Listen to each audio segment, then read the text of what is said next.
Now, time for the fun part, right? It's the big names. It's the names that everyone's going to have hot takes about. And we have to start with Erling Haaland. We don't learn anything new, but it seems like the reports this week are that Barcelona might be offering Haaland 20 million in his first year, 30 million in his second year, 40 in his third year, 50 in his fourth year, and 55 million euros in his last year. That sounds like Mino Raiola is getting a deal, even if, I mean, just using the leverage of Man City and Real Madrid, probably against Barcelona to get that number. And it seems for Haaland that market value, commercial value, goal value, age, seems like the benefits of Haaland are very high. It seems like the value of Haaland would be very high. But unlike every player we're going to have, every player we would have talked about, with the exception of Dembele's offer that Moussa Sissoko is looking for, the cost of Haaland is something that we can't fathom, if that makes any sense, right? Like the numbers are so much more than everybody else. I think it becomes very difficult to understand his benefits and value. Yeah, I agree completely. One wrinkle that's not on here that's part of a negotiation is if there's other parties involved. So if there's other people that are interested in a player, I'm a big fan of us not going after players that are like, okay, present me the 3 or 4 different places I can go and all the money that I can get, for each of these places. And then let's look at the project. I really worry about that. The thing with him my 2 biggest concerns, one is the injury woes, which you'll see constantly with the memes and stuff like that. Like, I am very risk adverse. He's missed a lot of time. The second thing is, like, with the numbers, like, part of the package, like, goes to his dad. Which, that's happened before, but his dad played for Chelsea back in the day. It's a very strange, unique situation with him that I don't quite get that. And that concerns me potentially down the road. And you're right and the final thing I didn't even have it, thinking ahead before the show, is that there's other people that are driving up the price with him. All that being said, there is an equalizer. 2 equalizers. One, it's our EVP. No one has better EVP than we do. People want to be in Barcelona. They want to play beautiful football. They want to play for Xavi. We got things that other places can't put a price on. But then the other piece is Laporta's relationships. Relationships, if they are very, very solid, you would be surprised what you can get out of negotiations with it. So, like, I'm of the, hey, we should get more people, not the superstar with Haaland this summer. But my gut tells me they're going to make it happen, and I don't want them to. Well, yeah, the one thing that does also, I think, for a football club, as opposed to the big difference between a football club and just any other company, is that what is the point? What is the purpose of the football club? Most companies, especially in the Western world, their goal is to make a profit. Their goal is to make as much money as possible, as efficiently as possible. And for Erling Haaland, where they change the calculus is that, yeah, he's going to bring in some commercial value, but the point of a football club is to win trophies. And so often in the modern game, trophies does equal more money. So those things do pair well for the objectives of a football club rather well. And Haaland is the one player on the list, or one of the only players in the world, aside from Kylian Mbappe, where your club almost overnight can, in theory, again, if Haaland is healthy, in theory, he gives you a chance to win the Champions League for the next 6-7 years, especially because Ansu Fati, Pedri, Gavi, I'm not sure if I can throw Nico in there yet, but De Jong, in theory, Araujo, if he resigns. So in theory, there is this spine already built that if you put a guy who serves the purpose of football, which is to score goals, and you put him up top, you become a Champions League contender for the next 6-7 years. And he'll always guarantee Champions League football, which is a big check. And he'll always guarantee maybe not a Copa del Rey or whatever, or La Liga, those payouts aren't as big, but he'll always guarantee that Champions League money is coming in. And down the line, if Barcelona are trying to renegotiate the CVC deal with La Liga, because right now they're trying to negotiate their own version of it, having a name like Haaland in your team gives you more leverage because of his commercial power for the league. He makes selling broadcasting rights easier, because you just plaster his face and him scoring a goal and his celebration everywhere, as well as, again, those payouts that come from, again, being in the Champions League. And if Barcelona were to down the road consider a Super League, Erling Haaland already in tow on your team whether or not the idea of Haaland at 55 million euros in 4 years, or rather 5 years, with him playing 16 games a season because of injuries. Obviously that the cost of that is going to insanely outweigh the benefits, because you're right. Of all the players we're going to talk about, because of those numbers, he is easily the greatest risk when just talking about his wages, not even talking about his transfer or the commission that goes to Riola, which again makes Haaland. Again, Haaland is fun in theory, and then it becomes very dangerous, very risky, very, very quickly. Would you rather talk about the players with very little risk? I'll let you, unless you want to throw in something more about Haaland. Yeah, sure. I think you made a good point about the business end of it, making a profit. Arsene Wenger was more almost focused on making profits than winning. But I think you win more if you're being financially responsible, because then it enables you to do things you wouldn't be able to do normally. Is there a particular player you want to go to first with the rest? Well, let's head to Chelsea, because there's the two names that are at the top of the list. Sure. Azpilicueta, it seems like the reports should be trusted here. A player like this, who's been around the transfer window thing a lot. Like, again, going back to Pablo Torre again, this is the first time that his name has popped up in any transfer rumors ever. For Racing Santander, he was a quote-unquote well-kept secret. He would make Spanish youth team appearances, but this is the first time where his name is being blasted to the world, let's say, by journalists on the global market.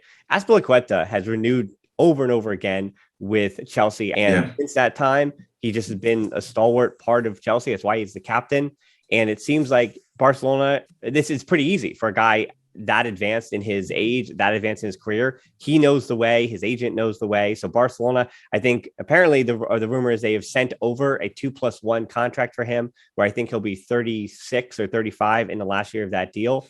And so they said, here you go. It's a 2+1. This is our wages that we're willing to offer you. You're a free agent. Either take the contract, or we're going to know you're going to renew with Chelsea. Those are basically the two options. And for Azpilicueta now, he's earned the right as a captain of Chelsea to just make a choice. And so this is like a lot less complicated.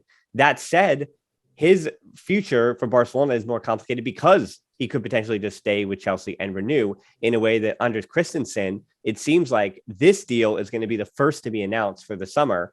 It seems like it's a 5-year deal for the 25-year-old.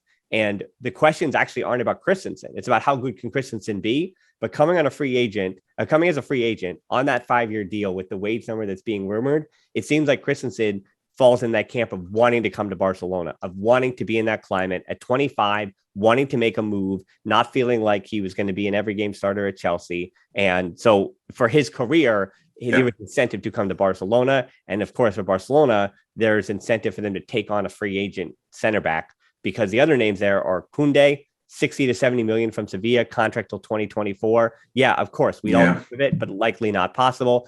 De Ligt, 150 million euro release clause this summer. 90 million would go to Juventus, and a contract to 2024. So he might even want out, but it doesn't matter, because those numbers are impossible when dealing with his club. But Christensen, again, a 5-year deal for him. He becomes the player that Barca need.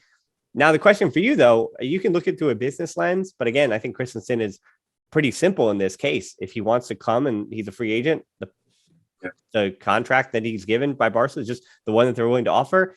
That brings the future of PK and Eric Garcia into question, though. Yeah, I'm very excited about him. This sounds like it's donedeal.com. I think he'll fit in really well.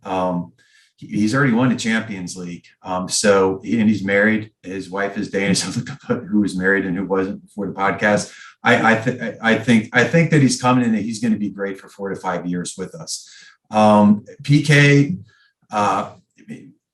he needs to be kind of phased out and kind of do what Dani Alves is doing.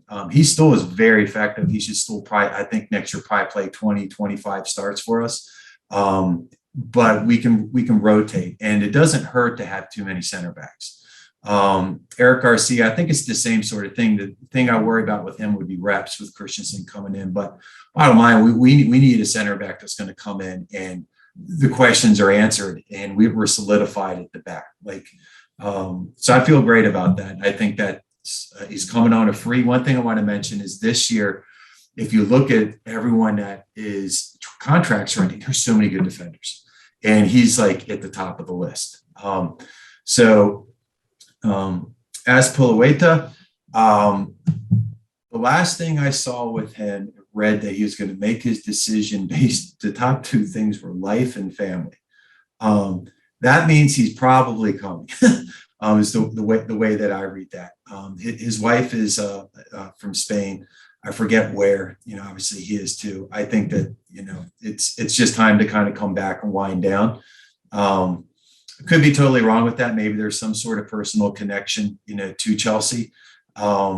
What Roman Abramovich did, selling the club. That's a weird wrinkle that could kind of come up in a negotiation where he might feel a certain level of loyalty to just stay there another 2 years. Maybe that's what he means by life. He's like, I can't believe this guy's doing this with the club and what he's doing with the money that he's getting from it.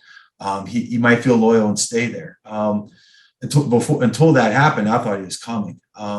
And I was kind of hoping that we don't get him because some of the other people that are on free.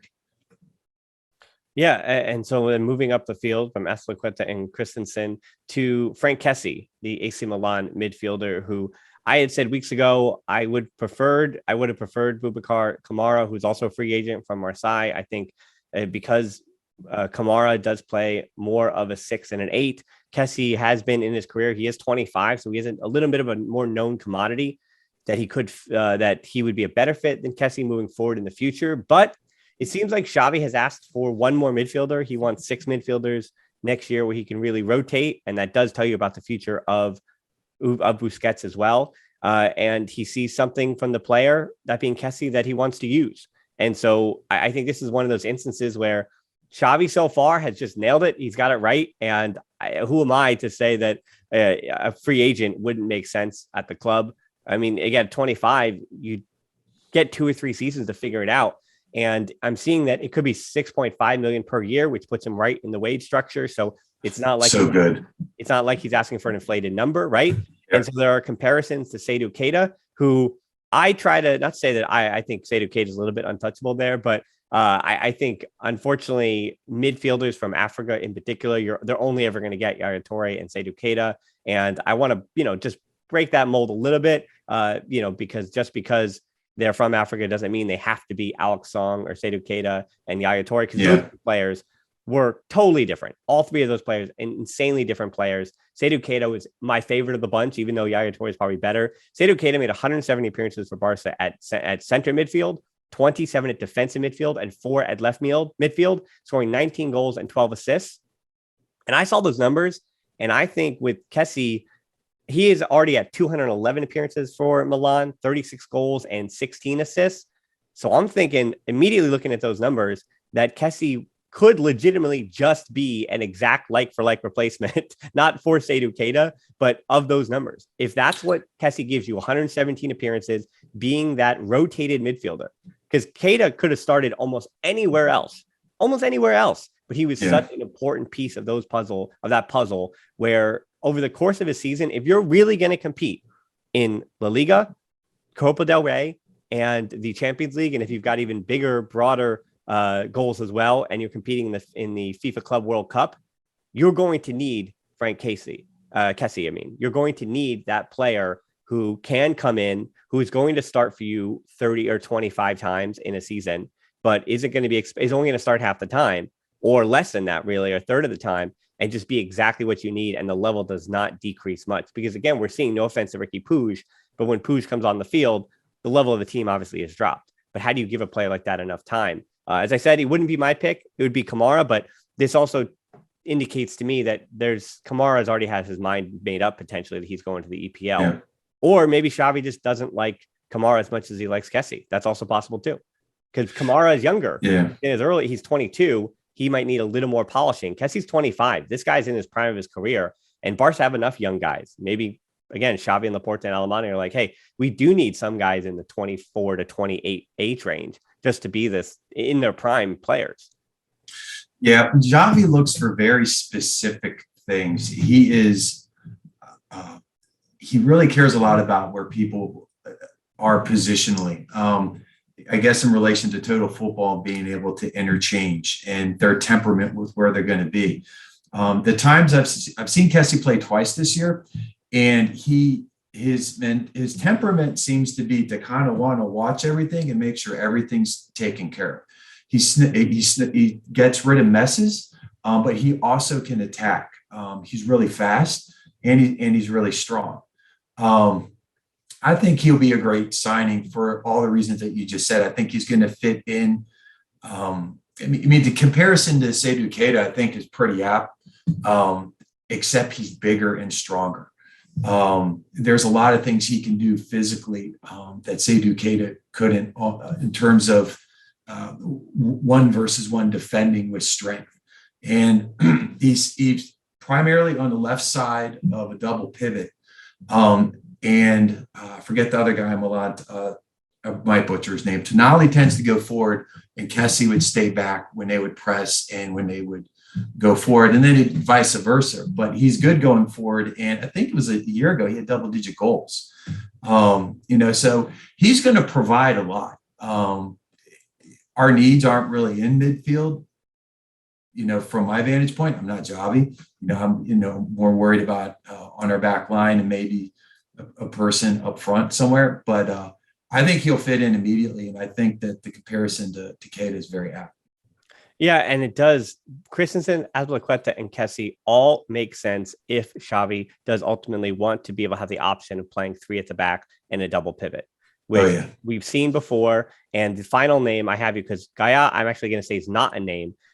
This transfer has become very difficult because he could renew at Valencia. He is the captain there, and that goes back to the incentive of him to stay at Valencia might be greater than him to go to Barcelona, even if Valencia, I mean, they actually might win the Copa del Rey this year. So they might have one more trophy than Barca this season. And that's not a joke. I mean, and that those things matter in negotiations.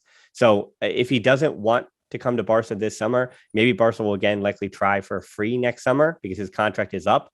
But you'd have to think that Gaia could, that's a chance that he could wait, but also for Valencia and his sake, apparently his camp has said that he'd want Valencia to get some kind of transfer for him, and he's not just going to leave them high and dry on a free. And that is actually the kind of dedication he has to Valencia. Then why wouldn't he just renew and stay, right? So Gaia has become a quite interesting question mark over that one. On the other side, Mazraoui reportedly is not interested in the EPL, which is an interesting report. Very rarely do you actually see ever where players like, I'm not a fan of that. So I am skeptical of that one, right? That might be put out by Barcelona, or there is a number of Italian teams that are pushing hard for him as well. But he also is a Mino Raiola client. So obviously, that the propaganda machine for Raiola clients is constant. And it doesn't, you don't know who put it out there. It could be one of Raiola's. It's unfair for me to use the word henchman. I don't want to try to create these agents like they're Kingpin from the Marvel universe, right? I just like these agents are just doing their jobs as well. But they have their ways, they have their people to send out messages and get that messaging out where it needs to go. So it seems like it might be a bidding war for Mazraoui and his salary, and that is where he could become impossible quickly. However, if he does want to come to the club, he is able to play as a right back. He's able to play, particularly as an inverted right back. That is where he's at his best. And then he could also play as a right center back as well and step into that midfield. So as far as the type of player that Xavi is looking for, Mazraoui hits all those boxes. So the 5 names we've given so far, that being, and Guy, again, I did not count, but Haaland, Azpilicueta, Christensen, Kessie, and Mazraoui, all 5 of those players, you immediately put them in the Barcelona team now, and you understand where they fit. And 4 of those 5 are free agents, which again fits in Barcelona not wanting to pay transfer fees on top of wages. And Haaland is the one golden goose there. So all of this makes sense, and that's why we keep talking about these 5 names in particular. Because clearly, not only is there smoke, but it's on fire. All 5 of these players, all 5 of these deals, it's on fire. Mazraoui is the number 1 person I'd want us to sign. Like I ended up watching Ajax 8 times this year just to watch him and Anthony. Like I would love to have those guys there. They just shut down the whole right side of the field, whoever they're playing. That's why Dortmund's not in the Champions League anymore. He is awesome for the exact reasons that you said. And if we get into a bidding war of wages, like we might not be able to win that, but we have 2 things that other people don't have: Laporta's relationship. And hopefully he can leverage that. And then we have our EVP. If he wants to come here, you know, it's ours to lose if that's the case. Like, I don't know where he sits, childhood club. He's single, if I remember correct. That's big bonus. Barcelona, a great place to be. You know, you mentioned before for Sergi Roberto. There are things we have that a lot of other places are not going to have. Even with a lot of the big Italian clubs, like Milan and Juventus is cold. Not cold here. As cold at least.